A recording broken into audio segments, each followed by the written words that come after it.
श्री गणेशाय नमः। श्री हरि, श्री हनुमान अंक। भक्ति की खोज में श्री हनुमान। लेखक प्रोफेसर श्री उमेश कुमार जी श्रीवास्तव। प्रणव पवन कुमार खल बन पावक ज्ञान धन, जासु हृदय आगार बसहि राम सर चाप धर। ज्ञानियों में अग्रगण्य सकल गुण निधान भक्ति स्वरूपा सीता जी के कृपा पात्र श्री हनुमान जी का चरित्र अत्यंत सुंदर एवं कल्याणकारी तो है ही, साथ ही कली काल के विभिन्न रोगों से ग्रस्त जीवों के उद्धार का मार्गदर्शक भी है।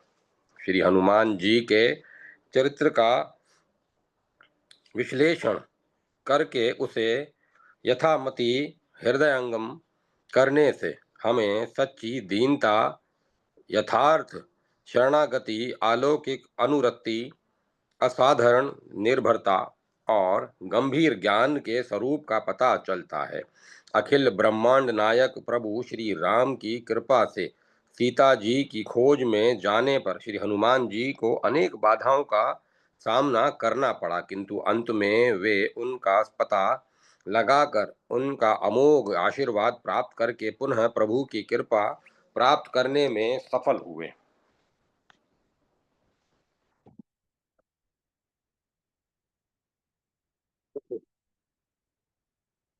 एक ऐतिहासिक तथ्य है, पर इसका आध्यात्मिक विश्लेषण इस रूप में किया जा सकता है। सीता भक्ति स्वरूपा है और हनुमान जी भक्ति की खोज करने वाले साधक। भक्ति स्वरूपा मातेश्वरी श्री सीता जी की कृपा भक्ति की पद्धति प्रकट करने के श्री हनुमान जी ने अनेकों भक्तों, ज्ञानियों एवं संत महापुरुषों का इहलौकिक एवं पारलौकिक कल्याण किया है और यावत चंद्र दिवाकरो करते रहेंगे।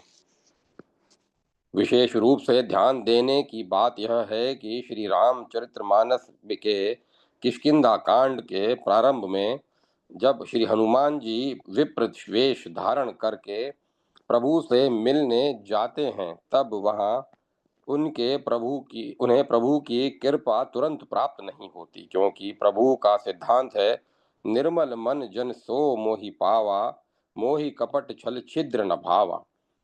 कपट विप्रवेश के कारण श्री हनुमान जी को प्रभु का दर्शन करते ही उनकी कृपा प्राप्त नहीं हुई, वरन अनन्य भाव से शरणागत होने पर ही उन्हें अभयदान प्राप्त हुआ। उन्होंने कर्तव्यवश पहले सुग्रीव के सचिव का कार्य कुशलता पूर्वक निभाया और पुनः सुग्रीव रूपी जीव को ईश से मिलाकर उसका परम उपकार किया, क्योंकि पर उपकार बचन मन काया, संत सहज सबहु खगराया।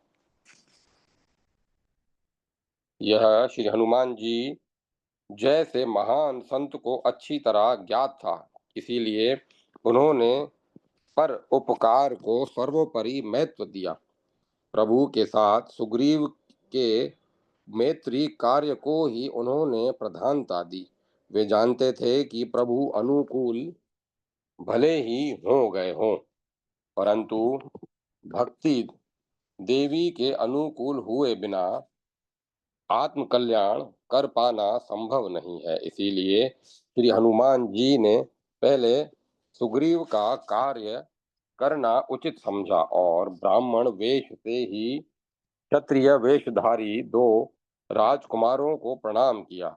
कई महापुरुषों को यह बात बड़ी अजीब सी लगती है, परंतु आध्यात्मिक दृष्टि से विचार करने पर यह सहज स्वाभाविक भी है। ब्रह्म के समक्ष उपस्थित होने पर श्री हनुमान रूपी जीव भला क्यों न प्रणाम करता। कपट विप्रवेश बनाकर प्रभु श्री राम से मिलने पर श्री हनुमान जी सर्वप्रथम न तो अपना परिचय देते हैं और न उनका ही परिचय पूछते हैं, वरन प्रणाम करते हैं। यह उनके ज्ञानियों में अग्रगण्य होने का प्रमाण है। अपने प्रभु को वे सुग्रीव से पहले पहचान गए।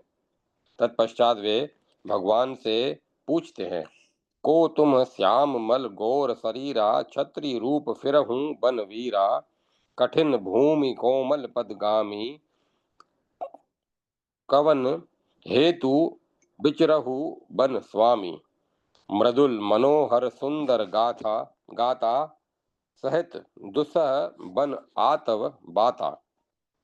भक्त की उत्कंठा अपने परम आराध्य से मिलने की अवश्य है, होनी भी चाहिए, परंतु वानर राज सुग्रीव की उपेक्षा करके नहीं, उनके कार्य के महत्व को कम करके नहीं, व्यवहारिक दृष्टि से यह बात का घोतक है कि आध्यात्मिक साधना के चरमोत्कर्ष उत्कर्षण पर चरमोत्कर्ष पर पहुंचकर भी व्यवहार तो निभाना ही पड़ता है। सुग्रीव ने प्रभु की झलक देखकर कहा था कि ये युगल पुरुष बल और रूप के निधान लगते हैं। फिर भी भयभीत सुग्रीव प्रभु को देखकर भागने को तत्पर हैं। सुग्रीव रूपी जीव जो विषयों की ओर आकृष्ट है, उसका यह कार्य स्वाभाविक है कि वह ईश्वर को न पहचान पाए, परंतु सौभाग्य की बात यह है कि सुग्रीव श्री हनुमान जी पर आश्रित हैं, उनकी मंत्रणा पर ही निर्भर है। इसी निर्भरता का फल सुग्रीव को इस रूप में मिलता है कि श्री हनुमान जी श्री लक्ष्मण और श्री राम को सुग्रीव के पास ले आए, अथवा यूं कहें कि विश्वास रूपी हनुमान पर आश्रित हो रहने पर जीव रूपी सुग्रीव के पास साक्षात ज्ञान और वैराग्य आ गए।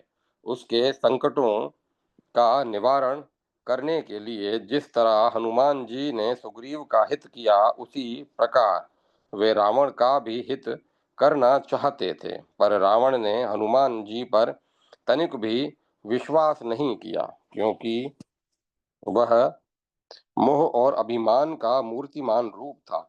इस कारण वह विनाश की ओर बढ़ता गया। उसकी पत्नी मंदोदरी ने उसे अनेकों प्रकार से समझाया, पर भला कभी दिन और रात राम और काम तथा विश्वास और संशय एक साथ रह सकते हैं।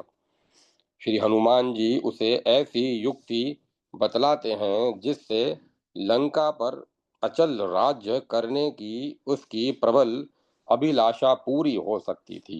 राम चरण पंकज उर धरहूं, लंका अचल राजु तुम करहूं।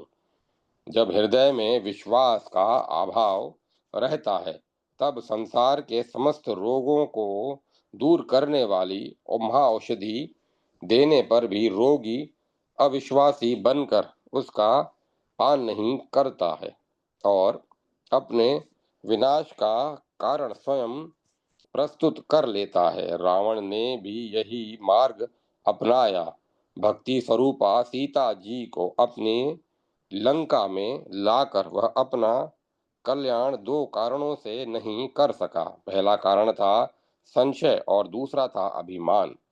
परोपकारी संत श्री हनुमान जी रावण की दशा पर दया करके असाध्य रोग से ग्रसित रावण को समझाते हैं।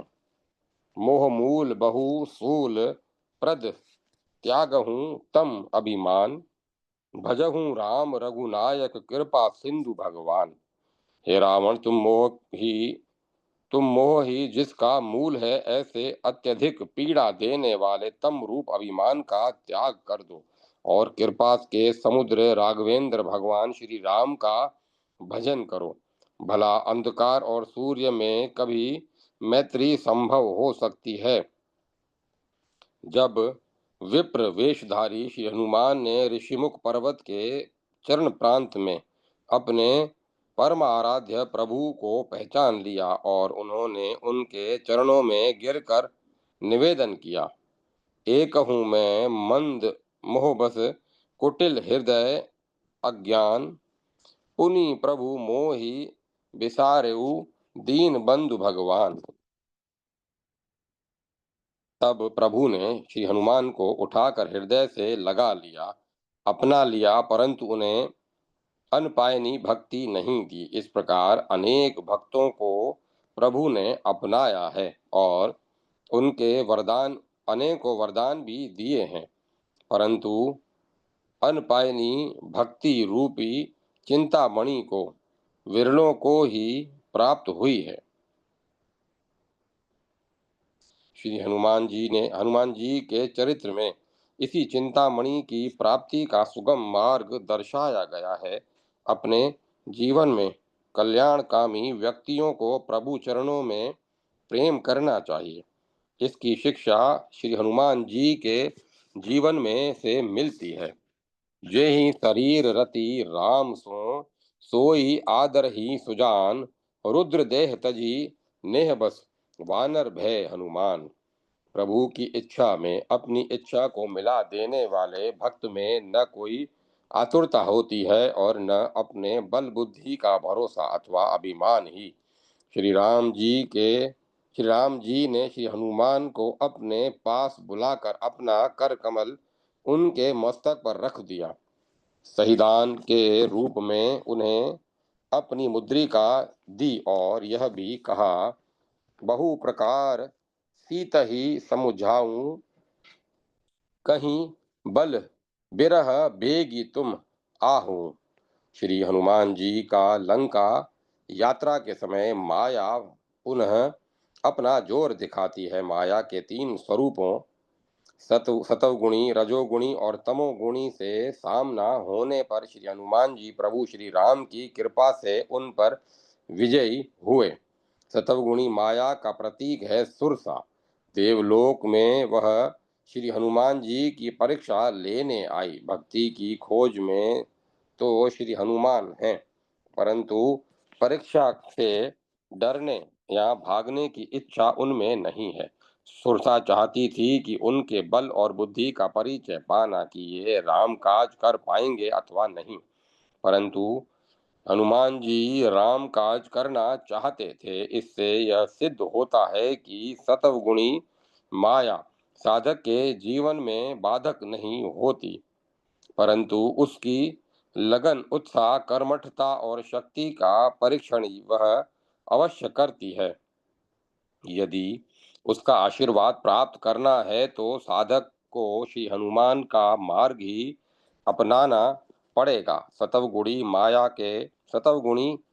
माया के उपादानों सहित प्रकट होने पर उसे पहचान लेना, राम काज के महत्व को सर्वोपरि मानना, सीता जी का दर्शन प्राप्त कर उनकी सुधि प्रभु को सुनाना और तब सतवगुणी माया से परीक्षा लेने के लिए अनुरोध करना, यह क्रम श्री हनुमान जी ने रखा। इसे हम यूं भी कह सकते हैं कि साधक को सतवगुणी माया के महत्व की उपेक्षा तो नहीं करनी चाहिए, परंतु उनके डराने अर्थात पथभ्रष्ट करने से विचलित भी नहीं होना चाहिए। सुरसा ने श्री हनुमान जी की भली भांति परीक्षा ली और जब उसने यह मरम जान लिया कि इस श्री राम दूत की प्रत्येक क्रिया भगवान श्री राम पर ही अवलंबित है, उसका बल बुद्धि सब प्रभु कृपा से अगाध स्तोत्र से संबंधित है, तब ऐसे परम ज्ञानी, निष्काम कर्म योगी एवं भक्तराज मति धीर श्री हनुमान को उसने आशीर्वाद दिया कि तुम प्रभु का कार्य अवश्य करोगे। राम काज सबहूँ करिहूँ तुम, बल बुद्धि निदान, आशीष देई गई सो हर्षि चलेउ हनुमान। सतवगुणी माया पहले बाधक प्रतीत हो रही थी, परंतु प्रभु श्री राम जी के नाम का सतत स्मरण, उनकी कृपा पर अगाध विश्वास, प्रभु द्वारा सौंपे गए कार्य को अविराम भाव से संपन्न करने की उत्कट इच्छा तथा तन मन वचन सभी प्रभु को समर्पित किए रहने के कारण श्री हनुमान जी को सुरसा आशीर्वाद देकर विदा हुई।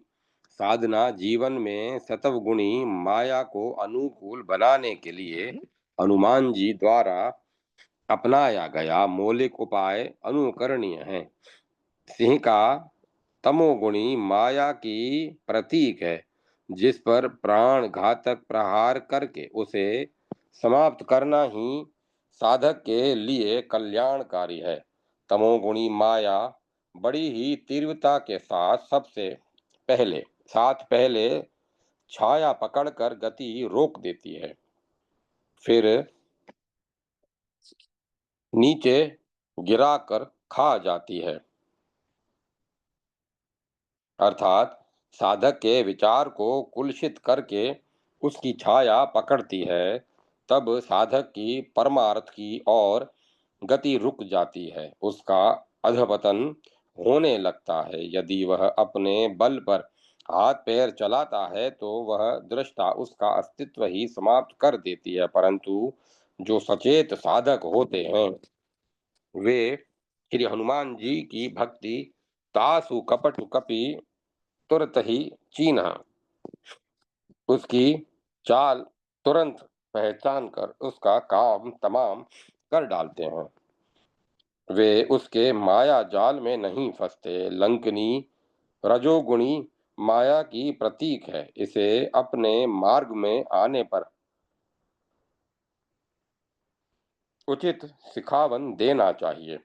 शरीर यात्रा के लिए इसका यत्किंचित अवलंबन आवश्यक तो है, परंतु इसको अधिक महत्व देने पर भक्ति पथ का पथिक दिन दिग्भ्रांत हो सकता है, साथ ही कलंकित भी।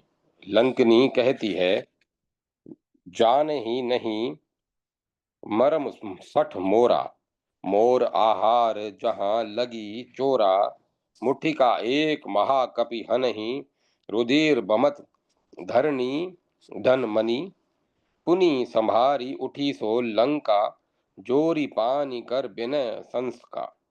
अर्थात साधक के जीवन में ऐसे क्षण भी आ सकते हैं जब वह अपने जीवन के लिए आवश्यक साधनों की भी घोर अपेक्षा कर दे। उस समय रजोगुणी माया अपना जोर दिखाती है। ऐसी स्थिति में प्रभु के चरणों में अगाध विश्वास रखने वाला साधक उससे सावधान हो जाता है। राम बिलासु राम अनुरागी, तजत बमन जिमी जन बड़भागी। वह बड़भागी साधक लक्ष्मी के ऐश्वर्य को महत्व नहीं देता। लक्ष्मीपति का कृपा पात्र साधक लक्ष्मी की ओर आंख उठाकर भी नहीं देखता। यदृच्छा लाभ में संतुष्ट, द्वंद्वातीत, विमत्सर एवं सिद्धि असिद्धि के में सम साधक के लिए रजोगुणी माया भी बाधक नहीं बन पाती। लंका में तमोगुणी आचार व्यवहार के बीच श्री हनुमान जी को प्रभु कृपा से संत विभीषण का घर दिखलाई दिया। भवन एक पुनि दिख सुहावा, हरि मंदिर तह भिन्न बनावा, राम आयुध अंकित ग्रह शोभा, बरनी न जाई नव तुलसी का वृंद, तहें देखी हर्ष कपिराई। उस घोर तमोगुणी आचार विचार से लिप्त नगरी में रामायुध चिन्हों द्वारा अंकित ग्रह और पवित्र तुलसी का झुंड महान आश्चर्य उत्पन्न कर देता है। कपि हनुमान अपनी खोज के मध्य तर्क वितर्क करने लगते हैं। उसी समय विभीषण जाग उठते हैं और राम राम का उच्चारण करने लगते हैं। हनुमान जी के हृदय में निरंतर प्रभु के नाम स्मरण की ध्वनि से जब यह ध्वनि सम्मिलित हुई तब वे हर्षित हो गए। प्रभु की प्रेरणा से उनके हृदय में यह भाव आया, यही सन हटी करहूं पहचानी, साधु ते होई न कारज हानि। यदि भक्ति की खोज सच्ची है तो प्रतिकूलता के बीच भी सिद्धि प्राप्त में सहायक उपाय की उपलब्धि हो जाती है। लंका की घोर प्रतिकूलता में भी हनुमान जी को विभीषण मिल गए। जब अब मोहि भा भरोसा हनुमंता, बिनु हरि कृपा मिले नहीं संता। संत तो संत संत को संत मिल ही जाते हैं। श्री हनुमान जी इसी सुअवसर पर विभीषण से भक्ति स्वरूपा माता सीता तक पहुंचने की युक्ति पूछते हैं और अशोक वन में पहुंचकर वे अपने स्वाभाविक स्वरूप वानर तन में उनके सामने प्रकट होते हैं। संक्षेप में भक्ति देवी के चरणों तक हनुमान साधक की यात्रा का वर्णन यही है। मन में पर उपकार की इच्छा, प्रभु प्रताप पर अगाध विश्वास, उनका सतत नाम स्मरण, सतवगुणी रजोगुणी तमोगुणी माया पर प्रभु नाम के सहारे निरभिमान रहते हुए विजय, संत समागम और संत कृपा से भक्ति देवी तक पहुंचना अवश्य संभव है। भक्ति देवी के सामने अपने स्वाभाविक स्वरूप को प्रकट करके प्रभु के चरणों में अगाध विश्वास का प्रमाण प्रस्तुत करना पड़ता है, तब कहीं उनका अमोघ आशीर्वाद प्राप्त होता है। उसके बाद ज्ञान घन प्रभु भी परम प्रसन्न होते हैं। श्री हनुमान जी को भक्ति देवी का अमोघ आशीर्वाद प्राप्त हुआ और फिर प्रभु कृपा भी प्राप्त हुई। इसके उपरांत और क्या चाहिए? यही साधक जीवन की सिद्धि है। जय माता सरस्वती। जय मां सरस्वती। ऐसे हनुमान हैं किस गण नायक प्रदायक सकल सिद्धि, हेम तुल्य देह गुण ज्ञान के निधान हैं। संत सुखदायक धनुज बन पावक हैं, सब विधि लायक परम बलवान हैं। मंगल विधायक सुपायक हैं राम जी के, कहत सकल स्तुति संत ओ पुराण हैं।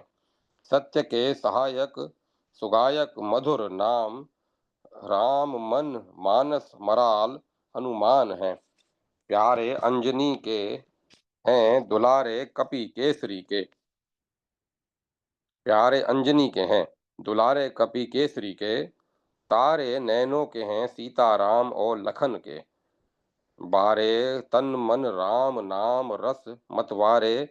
सत्य के सहारे दुख टारे कपि गण के, असुर सहारे भट खेदी खेदी मारे रन। न्योरे हैं आयुध लूम दसन नखन के, भगत उबारे भवसागर उतारे पार। जग रखवारे एक पूत हैं पवन के। जय माता सरस्वती। जय माता सरस्वती। श्री हनुमान का रूप निरूपण। रूप अंग प्रत्यंग परिधान अलंकार आभूषण श्रृंगार आदि। लेखक श्री रामलाल। विषय प्रवेश। भगवत संबंध के असीम साम्राज्य में महाविष्णु श्री राम के दास्य रस के अनन्य अप्रीतम और असाधारण रसिक श्री हनुमान के दिव्य अवतरण रूप अंग प्रत्यंग अलंकार आभूषण श्रृंगार आदि का वर्णन करना बड़े सौभाग्य की बात है। उनके दिव्य चरित्र का रसास्वादन उनकी कृपा से हृदय में महती श्रद्धा का उदय होने पर ही संभव होता है। ऐसे तो उनके पवित्र चरित्र ऐश्वर्य सौंदर्य जीवन के माधुर्य आदि का निगम आगम उपनिषदों प्राय सभी पुराणों रामायणों तथा अन्यान्य आर्ष ग्रंथों और काव्यों एवं नाटकों में निरूपण हुआ है। पर विशेषता तो यह है कि साक्षात भगवान ने भी अपने यश का वर्णन किया है। गोस्वामी तुलसीदास जी की वंदना है। महावीर बिनऊ हनुमाना, राम जासु जस आप बखाना। श्री राम के कार्य संपादन के लिए ही हनुमान जी ने शरीर धारण किया था। भगवान की सेवा में निरंतर तत्पर रहना ही उनके पुण्यमय जीवन का प्रयोजन रहा है। महर्षि अगस्त्य ने भगवान श्री राम से उनकी विशेषताओं का वर्णन करते हुए कहा, संसार में ऐसा कौन है जो पराक्रम, उत्साह, बुद्धि, प्रताप, सुशीलता, मधुरता, नीति, अनीति के विवेक, गंभीरता, चतुरता, उत्तम बल और धैर्य में श्री हनुमान जी से बढ़कर हो। स्कंद पुराण में उल्लेख है कि साक्षात शिव ने हनुमान जी को अजर अमर अजय और समस्त आयुधों से अवध्य, शत्रुओं के लिए भय देने वाला एवं मित्रों के लिए अभयदाता होने का वरदान दिया था। शुक्र के वज्राघात से हनुमान के मूर्छित होने पर वायुदेव ने महाकाल वन में शिवलिंग की आराधना की। लिंग का स्पर्श होते ही उनके शरीर में प्रणव का संचार हो गया। वायुदेव ने प्रसन्न होकर उस शिवलिंग का नाम हनुमतिकेश्वर रखा। उस समय लिंग ने में हनुमान को वर दिया, जिस तरह पतिव्रता पत्नी अपने पति को ही प्रियतम समझती और चाहती है, ठीक इसी तरह बुद्धि, शक्ति, भक्ति, कांति, सिद्धि और श्री राम चरण की अभिवंदना करने वाले सर्वोत्कृष्ट श्री हनुमान जी की अपने प्रिय के समान कामना करती है। श्री हनुमान जी की महत्ता बतलाते हुए कहा गया, श्री हनुमान जी भगवान के प्रिय हैं।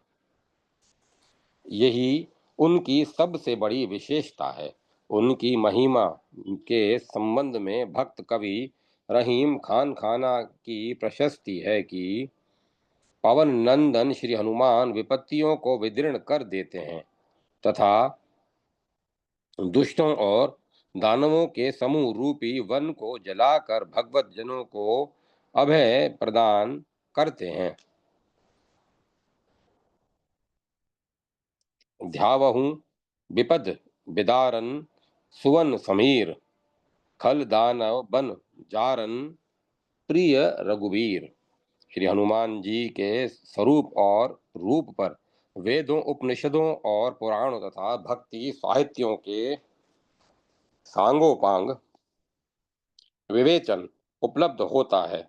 श्री हनुमान साक्षात पर ब्रह्म हैं और वे रुद्र रूप में प्रकट महादिव्य शक्ति के भागवत ज्योति के प्रतीक हैं। वे ओमकार वे ओम स्वरूप हैं, परम उपास्य हैं। ओमकार में मकार उन्हीं का रूप है। मकार शिव का वचन है। श्री राम की दास्य भक्ति में के संपूर्ण रसास्वादन के लिए ही परब्रह्म रुद्र हनुमान के रूप में प्रकट हुए। श्री हनुमान जी के रूप, अंग प्रत्यंग, परिधान, अलंकार, आभूषण, श्रृंगार आदि का चिंतन इन्हीं की कृपा से संभव है। भगवान श्री राम के चरण कल्पतरु के मूल दास्य में तल्लीन श्री हनुमान के अनुग्रह और प्रसन्नता से ही प्राणी उनके रूप के दर्शन तथा वर्णन का सौभाग्य प्राप्त करता है। श्री हनुमान का रूप, श्री हनुमान प्रत्येक युग में भगवत भक्तों को अपने स्वरूप का दर्शन कराते रहते हैं। वे सप्त चिरंजीवियों में से एक हैं।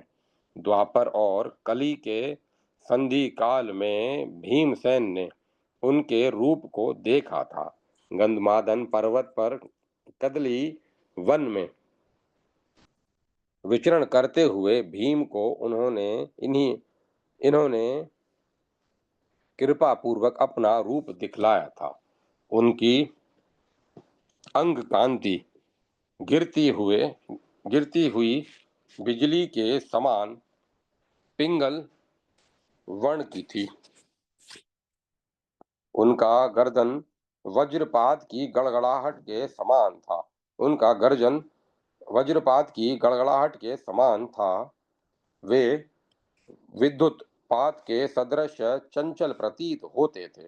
विद्युत पात के समान चकाचौंध पैदा करने के कारण उनकी ओर देखना कठिन था। उनके कंधे चौड़े और पुष्ट थे।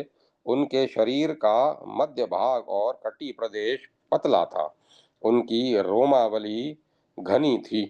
पूंछ ऊपर की ओर उठकर ध्वजा सी सुशोभित थी। होंठ छोटे थे। जीभ और मुख का रंग तांबे के समान था और कान लाल रंग के थे। उनके खुले मुख में सफेद चमकते दांत थे और दाढ़ें तीखे श्वेत अग्रभाग से सुशोभित थी। स्वर्णमय कदली वृक्षों के बीच विराजमान तेज से दीप्त श्री हनुमान जी ऐसे लगते थे मानो केसरों की क्यारी में अशोक पुष्प का गुच्छा रखा हो। स्कंद पुराण के ब्रह्मखंड के धर्मारण्य महात्म्य में उल्लेख है कि ब्राह्मणों के विशेष आग्रह पर श्री हनुमान जी ने अपना रूप प्रकट किया। उस दिव्य स्वरूप को देखकर धर्मारण्य निवासी हर्षित हुए। यह कहा जाता है कि चित्रकूट में गोस्वामी तुलसीदास जी को श्री राम लक्ष्मण के दर्शन के बाद श्री हनुमान जी ने प्रकट होकर बतलाया था कि उन्हें श्री राम ने दर्शन दिया, पर वे गोस्वामी जी उन्हें पहचान न सके। अभिनव वाल्मीकि तुलसीदास जी ने हनुमान जी के मंगलमय रूप का बड़ा भव्य चित्रण किया है। सरवन मेल संकास कोटि रवि तरुण तेज घन और विशाल भुजदंड चंड नख वज्र वज्रतन पिंग नयन भ्रकुटी कराल रसना दसनानन कपिस केस कर्कस लंगूर खल दल बल बानन कह तुलसीदास बस जासु उर मारुत सुत मूर्ति बिकट संताप पाप ते ही पुरुष कहीं सपने हूँ नहीं आवत निकट। महाराष्ट्र के प्रसिद्ध संत समर्थ रामदास को उनके विकट तप से प्रसन्न होकर श्री हनुमान जी ने उन्हें अपना महाकाय रूप दिखलाया था।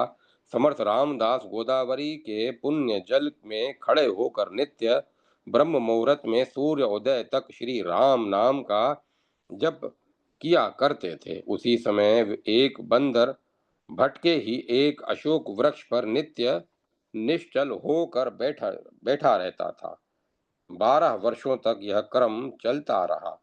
13 करोड़ जप पूर्ण होने पर एक दिन ध्यान में उन्हें ऐसा अनुभव हुआ कि वह बंदर उनके सामने खड़ा हो गया और फिर उनके भीतर प्रवेश कर गया। जब उन्होंने नेत्र खोले तो तब सामने एक बंदर को देखा। कुछ ही क्षणों में बंदर ने महाकाय रूप धारण कर लिया। इस प्रकार हनुमान ने अपना रूप प्रकट कर संत समर्थ को कृतार्थ किया। श्री हनुमान जी के रूप का निश्चित आकार प्रकार नहीं है। कहीं वे सूक्ष्माति सूक्ष्म हैं तो कहीं भृत से भी भृत हैं। उनके रूप के संबंध में उल्लेख है। नारदीय पुराण में उल्लेख है कि उत्तम साधक को उनका ध्यान इस रूप में करना चाहिए। श्री हनुमान का मुख पाटल गुलाब के पुष्प के सदृश है। कुछ महानुभाव पाटल से लाल रंग का गुलाब, कुछ गुलाबी रंग का गुलाब और कुछ रत पित्त मिश्रित नारंगी के रंग का गुलाब अर्थ लेते हैं। शरीर की कांति स्वर्णशैल के समान है तथा वे पारिजात वृक्ष के मूल में अवस्थित हैं। विभिन्न रामायणों तथा पुराणों में श्री हनुमान जी के स्वेच्छानुसार अनेक रूपों में अभिव्यक्त अथवा प्रकट होते रहने का उल्लेख मिलता है। जैसे कहीं वे महाकाय रूप में चित्रित किए गए हैं तो कहीं सूक्ष्म रूप में। उन्हें वज्रकाय भी कहा गया है। वज्र देह रूप में उनकी स्तुति इस प्रकार की गई है। श्री वाल्मीकि रामायण में उनके शरीर को वज्र के समान सुदृढ़ बताया गया है। श्री हनुमान जी कहीं वानर देह में अभिव्यक्त हैं तो कहीं मानव देह में। भीम को अपना रूप दिखाते समय श्री हनुमान जी ने कहा कि हम लोग तो पशु योनि के प्राणी हैं।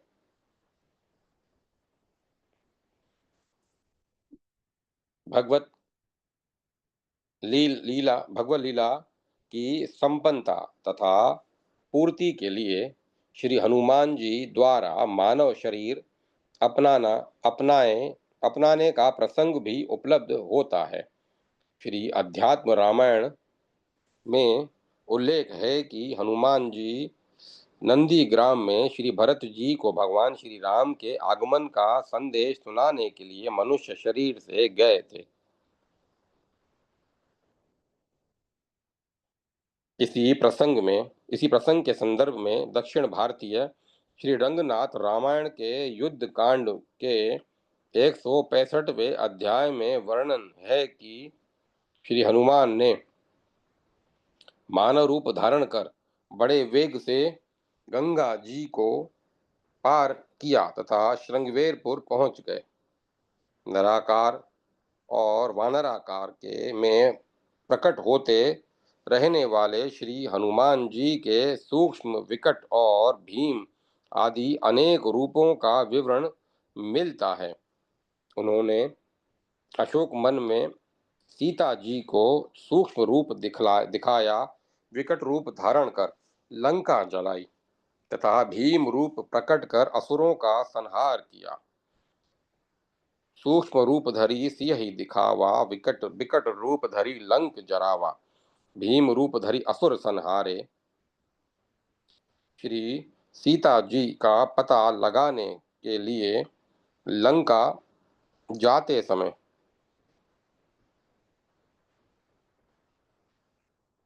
सीता जी का पता लगाने के लिए लंका जाते समय सुरसा के विशाल शरीर और मुख को देखकर हनुमान जी ने अत्यंत लघु रूप धारण किया।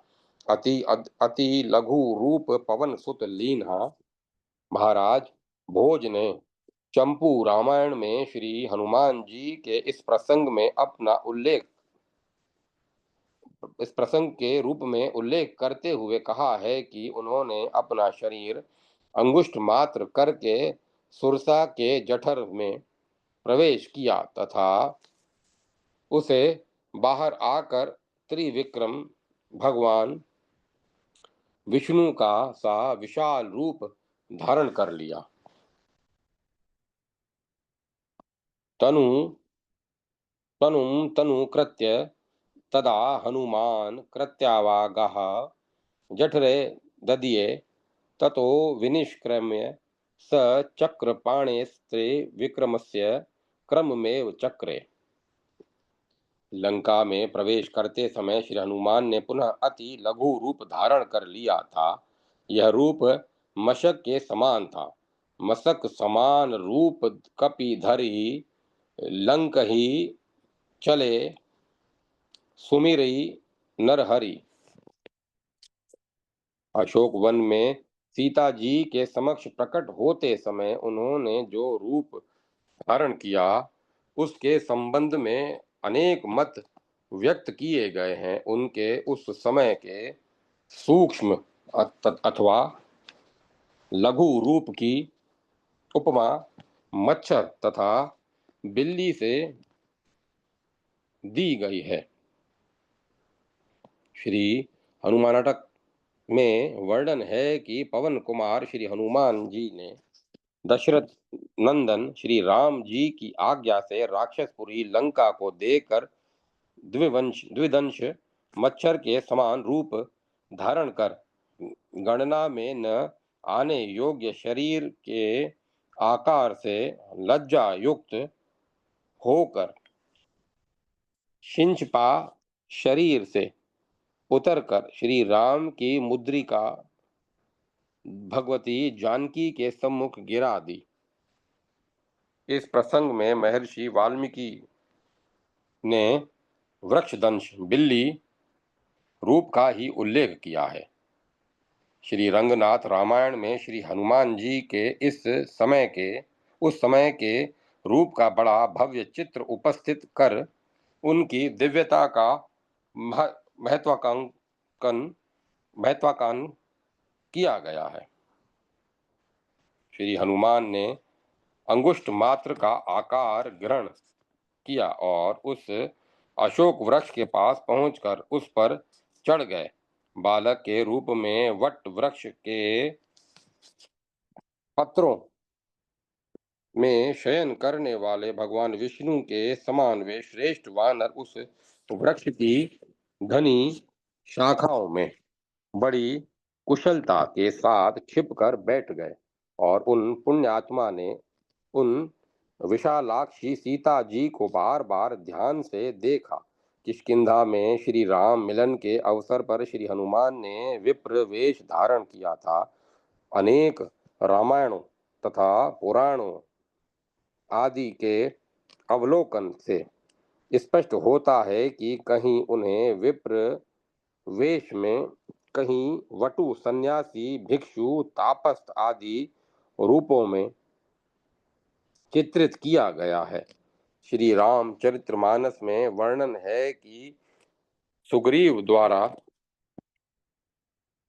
वटु रूप में श्री राम के निकट जाने की प्रेरणा प्राप्त कर श्री हनुमान जी विप्र रूप में गए। विप्र रूप धरी कपई तह गहु।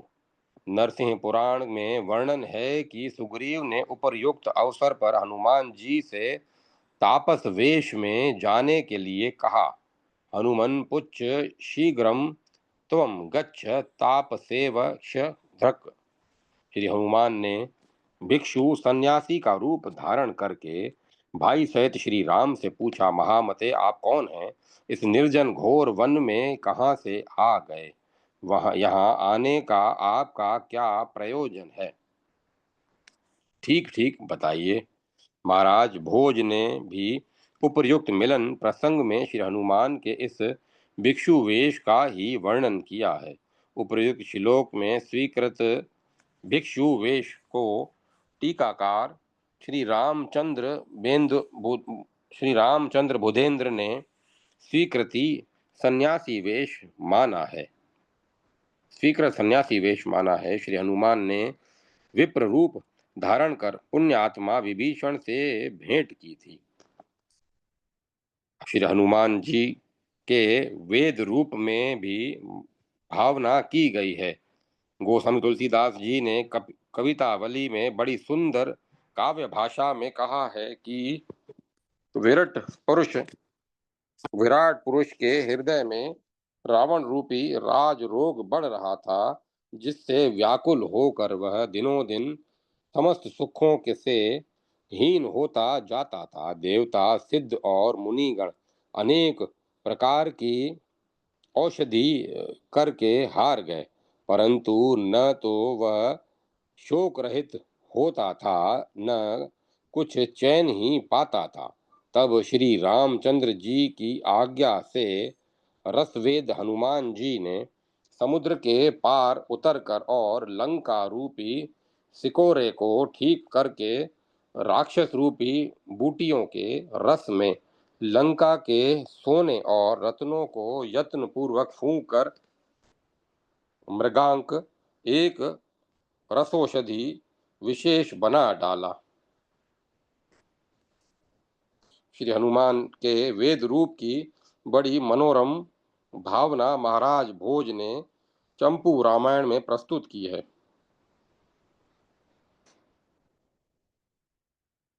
श्री हनुमान ने अशोक वाटिका में जो दशानंद रावण के वज्र वचनों से विदीर्ण सीता जी के कणों के भीतर घाव की चिकित्सा के लिए औषधि रूप थे तथा उन्हें विश्वास दिलाने के लिए रघुवंश से संबंधित थे, ऐसे मधुर मधु के समान श्री राम नाम संकीर्तन सुनाया। लक्ष्मण जी के शरीर में नया प्राण संचारित करने के प्रसंग में महाराज प्रवर सेन ने अपने सेतुबंध काव्य में श्री हनुमान जी के वेद रूप भावनात्मक प्रकाश डाला। संस्कृत में इसका रूपांतर है। इस पर टीकाकार श्री रामदास भूपति ने अपनी राम सेतु प्रदीप टीका में उपर्युक्त काव्य के भाष्य से भाष्य में स्पष्ट किया गया है, अर्थात लक्ष्मण जी पवन सुत द्वारा लाई गई पर्वतीय औषधि से नव जीवन प्राप्त कर श्रम रहित हो परम तेजस्वी रूप में राक्षसों से युद्ध करना आरंभ किया। श्री राम ने हनुमान जी की प्रशंसा करते हुए भगवती सीता से कहा था कि श्री हनुमान द्वारा जिन्होंने द्रोणाचल को लाकर लक्ष्मण जी के शल्य घाव की चिकित्सा की थी, समस्त जगत निष्कटक बना दिया था। श्री हनुमान द्वारा स्वेच्छापूर्वक बृहद रूप धारण करने के अनेक प्रसंग उपलब्ध होते हैं। श्री राम ने किष्किंधा में हनुमान जी के मिलन प्रसंग में लक्ष्मण से कहा था कि ये तो बृहदाकार मोक्ष रूप भी प्रकट हैं।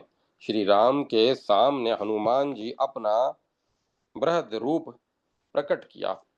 महामति परम भक्त कंबन की उक्ति है। फिर धर्म को अनाथ होने से बचाने वाले हनुमान जी अपने वास्तविक रूप में इस प्रकार खड़े हो गए कि स्वर्ण में मेरु पर्वत भी उनकी भुजाओं की समता नहीं कर सकता था। ऐसा लगता था कि वेद शास्त्र ही बड़े आकार में खड़े हो गए हों।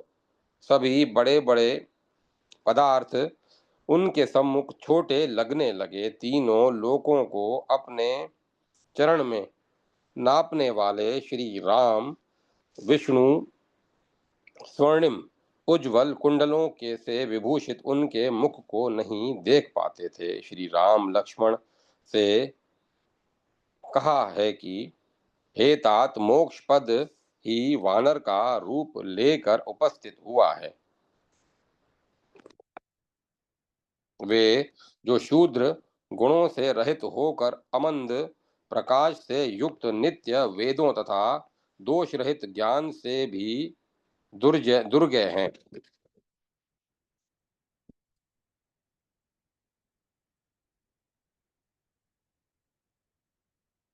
तपस्विनी स्वयं स्वयं प्रभा से भेंट होने के अवसर पर श्री हनुमान जी ने विराट रूप धारण करके उसके नगर में प्रवेश किया था। श्री कंबन का कथन है, श्री हनुमान ने तपस्या के परिणाम रूप ब्रह्मा से मया मैं द्वारा प्राप्त उस नगर का भेदन किया। उन्होंने अपने हाथों को ऊपर उठाकर अपने शरीर को गगन तल तक उस इस तरह बढ़ाया कि वह विवर जो ऊपरी गगन से बहुत नीचे स्थित था फटकर एकाकार हो गया। वायु पुत्र के दोनों हाथ तो उज्जवल दांतों के समान ऊपर उठे थे। जब वे विवर का भेदन करते हुए ऊपर उठे तो देखने वाले भयभीत हो गए। उस समय वे क्रोध में आकर पृथ्वी को उठा लेने वाले महावरा के समान दृष्टिगत हुए। उस समय वे भगवान वामन के सुंदर चरण की समता कर रहे थे, जिन्होंने बलि से 3 डग वसुधा मांग कर 2 डगों से सारी सृष्टि को नापते हुए कमल के निवास करने वाले उत्तम स्वरूप ब्रह्मा जी की सृष्टि को अवृत करने वाले आकाश रूपी आवरण को छेद दिया था।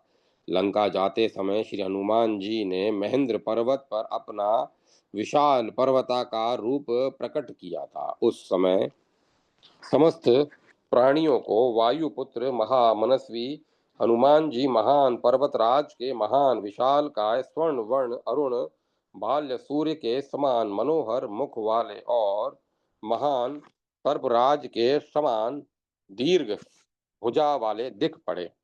श्री सीता जी के पास के श्री सीता जी के पास से किष्किंधा के लिए प्रस्थान करते समय चूड़ामणि प्राप्त करने के पहले उन्होंने उनके सीता जी के विश्वास के लिए अपना विश्वरूप दिखाया। श्री रंगनाथ रामायण के रचयिता राजा गौन बुद्ध ने उसकी बड़ी रमणीय झांकी प्रस्तुत की है।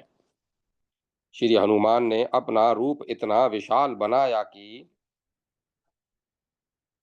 संपूर्ण आकाश में उनका शरीर परिव्याप्त हो गया। चमकने वाले नक्षत्रों का समूह पहले उनके कंठ का मालती मल्लिका का हार बना, फिर वक्ष स्थल पर शोभित होने वाले रजत का हार बना और उसके बाद उनके कटी प्रदेश को अलंकृत करने वाली चांद की शूद्र घटिकाओं की मेखला बन गया। ऐसा अत्यंत विस्मयकारी रूप धारण कर जब हनुमान जी सीता जी के समक्ष खड़े हुए, तब वे मन ही मन भयभीत हो गई और कहने लगी कि हे अनुपम गात्र वाले, हे अंजना सुत, अपना यह रूप आश्चर्य तुम्हारा यह रूप आश्चर्यजनक है, इसका शीघ्र ही उपसंहार करो। उनका यह विश्व रूप देखकर देवता भी उनकी प्रशंसा करने लगे। पवन पुत्र ने भगवान विष्णु के समान उस विशाल आकार को त्याग कर लघु रूप धारण कर लिया। जय माता सरस्वती। जय मां सरस्वती। ओम नमो नारायण। ओम नमो भगवते वासुदेवाय। ओम नमः शिवाय। राधे कृष्ण राधे कृष्ण राधे कृष्ण। श्री राधे श्री राधे। ओम तत्सत। ओम तत्सत। ओम। अब कथा को विराम दिया जाता है।